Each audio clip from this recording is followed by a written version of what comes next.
المنتخبين وخاصة المنتخب المغربي قام يعني بدورة مميزة تقريبا بدون خطأ، تقريبا بشكل جيد جدا.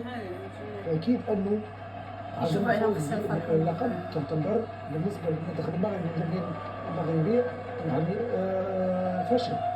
فإن شاء الله يعني خلينا نكون إيجابيين، إن شاء الله المنتخب المغربي لديه الأدوات ولديه الأسلحة للفوز بالمباراة. لكن الإجابة على سؤالك، الفوز بالمباراة لا يعني اللعب الجميل. ممكن أن تكون مباراة يعني مقفولة، ممكن تكون إن شاء الله نربحوا إن شاء الله. يعني والنهائيات كتبين لي الخوف شوية. الله حكيمي مميزة. احنا لا نتمنى نتمنى أهداف عادل الفوز بالمنتخب المغربي.